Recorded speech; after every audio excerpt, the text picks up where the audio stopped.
नमस्कार मंडळी. आज आपण दुधी भोपळ्याची भाजी करणार आहोत. तेही ग्रेव्हीची करणार आहोत. ती आपल्याला भाकरीसोबत, भातासोबत, कशासोबतही खाता येईल अशा पद्धतीची आणि टिफिनमध्ये सुद्धा तुम्हाला देता येईल अशा पद्धतीची आपण भाजी केलेली आहे. आणि हो, गरमीचे दिवस आहे आणि किचनमध्ये बराच वेळ उभं राहायचं म्हटलं की खूप कंटाळा येतो, म्हणजे घामही येतो आणि गरमीही खूप होते. त्यामुळे काय केलं आहे मी, अगदी कुकरमध्ये झटपट तुमची भाजी होईल आणि कमी साहित्यात झटपट आणि चविष्ट अशी भाजी जर करायची असेल तर ती कशी करायची आपण बघणार आहोत इथे. त्यासाठी मी काय केलं आहे, दुधी भोपळा घेतला आहे, म्हणजे दुधी घेतला आहे. त्याला काय करायचं, स्वच्छ धुवून घ्यायचं आणि वरचे सालं जे आहेत ते आपल्याला पूर्ण काढून घ्यायचे आहेत. पूर्ण काढून घेतल्यानंतर आपल्याला त्याचं काय करायचं आहे, सालं बाजूला टाकायचे आहेत आणि बारीक बारीक आपल्याला बटाट्याचे जसे छोटे छोटे काप करून घेतो भाजीला आपण, तशा प्रकारचे आपल्याला काप करून घ्यायचे आहेत. दुधी भोपळा म्हटलं की सुकी भाजी केल्या जाते किंवा त्याचे पराठे केल्या जातात. तर अगदी मस्त भाजी होईल, तुम्हाला ग्रेव्हीची भाजीसुद्धा खाता येईल अशा पद्धतीची आपण भाजी करणार आहोत इथे. तर त्यासाठी मी इथे काय केलं आहे, व्यवस्थित आपलं थोडंसं मधला जो भाग आहे, बिया धरले असतील तर थोड्याशा बिया काढून टाकल्या तरी चालतील आणि नंतर आपल्याला काप करून घ्यायचे आहेत. तर इथे मी काप करून घेतलेत. एका बाउलमध्ये आपलं पूर्ण काप करून घेतल्यानंतर काय करायचं आहे, आपल्याला त्याला चविष्ट बनवायसाठी आपण थोडीशी धना पावडर घालतो आहे, अर्धा चमचा. त्यामध्ये थोडीशी हळदसुद्धा घालतो आहे. आपली हळद घालून झाली की आपण लाल मिर्च पावडरसुद्धा थोडीशी घालणार आहोत. तर थोडीशी लाल मिर्च पावडर, धणे पावडर आणि हळद घातल्यानंतर काय करायचं आहे, व्यवस्थित मिक्स करून घ्यायचं आहे. मिक्स करून घेतल्यानंतर थोडंसं त्याच्यापुरतं, जास्त नाही, भाजीच्या आकाराने नाही, आपला जेवढा दुधी आहे त्या आकाराने आपल्याला मीठ घालायचं आहे. तर इथे व्यवस्थित मीठ घालून घेतल्यानंतर काय होईल, याने काय होईल, आपल्याला जी आपण ग्रेव्हीची भाजी बनवतो ना, आणि ही ज्यावेळेस आपल्याला दुधीची जी फोड येते खाण्याला, ती अगदी चविष्ट लागते. म्हणून आपण हा मसाला लावून घेतला, म्हणजे मॅरिनेशन करून घेतलेला आहे. तोपर्यंत आपल्याला काय करायचं, पुढची तयारी करायची. तर कुकरमध्ये काय होईल, एका शिट्टीमध्ये तुमची भाजी शिजून जाईल. तर चांगलं 2 चमचे तेल घातलं आहे मी. त्यामध्ये 2 चमचे तेल घातल्यानंतर तापू द्यायचं आहे. तापलं की आपल्याला त्यात मोहरी घालायची आहे, अर्धा चमचा मोहरी, अर्धा चमचा जिरं घालायचं आहे आणि व्यवस्थित आपल्याला तडतडू द्यायचं आहे. तडतडलं की लगेच त्या स्टेजवरती काय करायचं आहे, एक मिडियम आकाराचा कांदा घेतला आहे, म्हणजे छोटी वाटी जो आहे तो कांदा घेतला मी बारीक चिरून. कांदा घ्यायचा, एक टोमॅटो घ्यायचा आहे, कांदा आणि टोमॅटो सोबत घालायचा आहे आपल्याला आणि चांगला फ्राय होईपर्यंत आपल्याला एकसारखं त्याला फ्राय करून घ्यायचं आहे, म्हणजे आपली ग्रेव्हीसुद्धा व्यवस्थित झाली पाहिजे. त्यासाठी इथे काय करायचं, कांदा आणि टोमॅटो एकसारखं आपल्याला मिडियम गॅसवरती फ्राय करून घ्यायचं आहे आणि जोपर्यंत कांदा आणि टोमॅटो मऊ होत नाही तोपर्यंत फ्राय करून घ्यायचं याला. तर इथे तुम्ही बघू शकता, कांदा आणि टोमॅटो आपलं फ्राय व्हायला लागलेला आहे, म्हणजे मऊ व्हायला लागलेला आहे आणि टोमॅटो जो आहे तो सुद्धा बारीक व्हायला लागलेला आहे.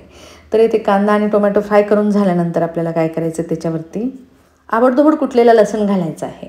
तो यासाठी घालायचा नंतर, कारण लसणाचा जो कच्चा थोडासा फ्लेवर जो भाजीला येतो ना, तो अगदी मस्त येतो आहे, म्हणून आपण अगोदर लसूण घातलेला नाही त्यामध्ये.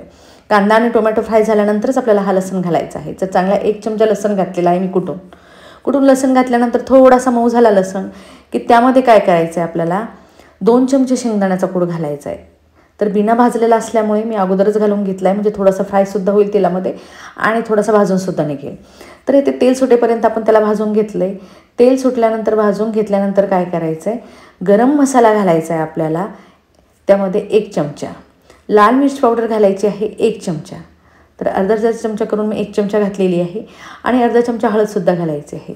तर मसाले आपले टाकून झाल्यानंतर आपल्याला गॅस इथे कमी करायचा आणि एकसारखे मसाले आपल्याला फ्राय करून घ्यायचे आहेत. मसाले व्यवस्थित एकजीव झाले, कांदा टोमॅटोमध्ये आपले एकजीव झाले मसाले, की त्यानंतर काय करायचं, थोडा वेळ फ्राय करून घ्यायचे. मसाल्याचा जो फ्लेवर आहे तो अगदी छान आला पाहिजे, त्यासाठी थोडेसे फ्राय करून घ्यायचे आणि त्यामध्ये चांगलं अर्धा ग्लास पाणी घालायचं आहे आपल्याला. अर्धा ग्लास पाणी घालून झाल्यानंतर काय करायचं आहे, व्यवस्थित आपल्याला जे मसाले आहे ते व्यवस्थित एकजीव करून घ्यायचे आहे, म्हणजे जी मसाल्याची पेस्ट आहे ती ग्रेव्हीसारखी तयार होईल तुमची. तर इथे व्यवस्थित तुम्ही बघू शकता, अगदी ग्रेव्ही वाटून घेतल्यासारखीच ग्रेव्ही झालेली आहे ना, आणि ग्रेव्हीसुद्धा भरपूर होते.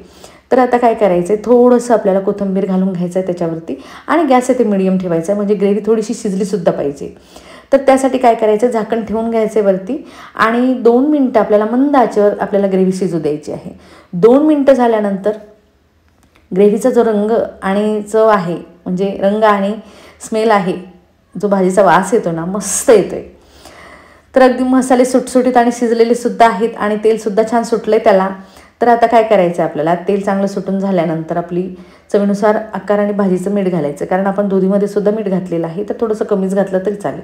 आणि आपलं मॅरिनेशन करायला जो दुधी ठेवला होता, म्हणजे दुधी भोपळा ठेवला होता, त्याला काय करायचं, आता त्यामध्ये ग्रेव्हीमध्ये घालून घ्यायचं आहे, पूर्ण टाकून घ्यायचं आहे आपल्याला टाकून घेतल्यानंतर अलगद हाताने आपल्याला काय करायचं, मसाले त्याला लावून घ्यायचे. जी आपण ग्रेव्ही तयार केलेली आहे ना, ती पूर्ण फोडीला लागली की मस्त लागेल तुमची भाजी. आणि हो, ज्यावेळेस आपण हे फ्राय करून घेतो चांगलं 2 मिनटं आपल्याला मंद आचेवर फ्राय करून घ्यायचं आहे. मसाल्याचं जे कोटिंग आहे ते अगदी त्याला आतमध्ये भिनलं पाहिजे, म्हणजे आतमध्ये गेलं पाहिजे. गेलं की ना त्याची चव अगदी मस्त लागते. नाहीतर दुधी भोपळा काय होतं, अगदी न खाल्ल्यासारखा वाटतो, म्हणजे त्याची चव लागत नाही. ग्रेव्हीमध्ये टाकलं तरी चव लागत नाही. म्हणून काय करायचं आहे, व्यवस्थित आपल्याला त्याला मसाले लावून घ्यायचे आहेत. तर इथे भाजीचा रंग आणि मसाला पूर्ण आपल्या फोडीला लागून झालेला आहे. तर आता काय करायचं, मी तुम्हाला सांगितलं मीडियम गॅसवरती आपल्याला 2 मिनटं चांगलं फ्राय करून घ्यायचं आहे त्याला. तर इथे चांगलं आपलं फ्राय करून झाल्यानंतर काय करायचं आहे, आपल्याला याच्यामध्ये पाणी घालायचं आहे शिजण्यासाठी. तुम्हाला जितकी ग्रेव्ही हवी असेल तितकं पाणी घालायचं आहे. तुम्ही 1.5 ग्लाससुद्धा पाणी घालू शकता किंवा 1 ग्लाससुद्धा पाणी घालू शकता. तर फक्त पाणी घालण्यासाठी आपल्याला मसाल्याचं प्रमाण थोडंसं ॲडजस्ट करावं लागेल, म्हणजे थोडंसं जास्त वाढवावे लागेल. तर ते व्यवस्थित आपलं पाणी घालून झाल्यानंतर आपली ग्रेव्हीसुद्धा व्यवस्थित झाली. तर शिजण्यासाठी आपण पाणी घालतो आहे त्यामध्ये, म्हणजे ग्रेव्हीसुद्धा थोडीशी पाहिजे. तर पूर्ण मी यामध्ये 1 ग्लास पाणी घातलेलं आहे. पूर्ण 1 ग्लास पाणी घालून झाल्यानंतर व्यवस्थित मिक्स करायचं आहे. आपलं मीठसुद्धा घालून झालेलं आहे, त्यामुळे मीठसुद्धा आपल्याला घालण्याची गरज नाही आहे. तर व्यवस्थित आपलं मिक्स करून झालं आहे. मिक्स करून झाल्यानंतर काय करायचं आहे, आपल्याला कुकरचं झाकण लावून घ्यायचं आहे, म्हणजे आपली भाजी व्यवस्थित शिजल्या जाईल. तर भाजी शिजण्यासाठी आपल्याला कुकरचं झाकण लावून घ्यायचं आहे आणि मीडियम गॅसवरती आपल्याला गॅस चालू ठेवायचा आहे, म्हणजे एका शिट्टीमध्ये तुमची भाजी रेडी होईल. तर इथे 1 शिट्टी झाल्यानंतर, थंड झाल्यानंतर आपल्याला काय करायचं आहे, हवा काढून घ्यायची आहे पूर्ण. हवा काढून घेतल्यानंतरच आपल्याला झाकण उघडायचं आहे. घाई असेल तर पूर्ण हवा काढून घ्यायची आणि नंतर झाकण उघडायचं आहे. तर मग इथे बघू शकता मस्त गरमागरम आणि रंग जो आहे भाजीचा तो अगदी मस्त आलेला आहे आणि ग्रेव्हीसुद्धा खूप छान झालेली आहे. चवीला ही भन्नाट भाजी आहे. ट्राय करून बघा. तुम्ही ज्यावेळेस कराल ना आणि खाल तेव्हा तुम्हाला कळेल खरंच कशी भाजी झालेली आहे. आणि हो, मसाला तुमच्या आवडीनुसार घाला. आपण जो मसाला घातलेला आहे तो मी घरगुती घातलेला आहे. तर तुमच्या आवडीनुसार तुम्ही मसाला घालू शकता त्यामध्ये. तर आपल्याला काय करायचं, ग्रेव्ही छान तयार झाली, रंगसुद्धा खूप छान आला आहे आणि भाजी खायलाही खूप मस्त आहे.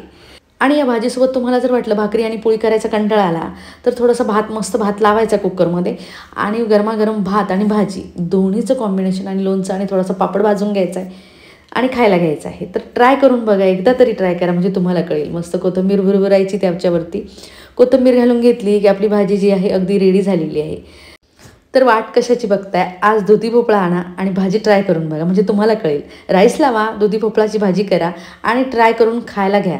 मस्त वाटेल तुम्हाला, तुम्हालाही आवडेल. तुम्ही नेहमी कराल भाजी अशी. मुलांनासुद्धा कळणार नाही की दुधीची भाजी आहे, म्हणजे दुधी भोपळ्याची भाजी आहे. तर अगदी ग्रेव्हीसहित मस्त भाजी लागेल आणि तुमची मुलंसुद्धा आवडीने खातील. तुम्हाला जरी भाजीची रेसिपी आवडली असेल आणि तुम्ही माझ्या चॅनलवर नवीन असाल तर माझ्या चॅनलला सबस्क्राईब, लाईक, शेअर, कमेंट करायला विसरू नका.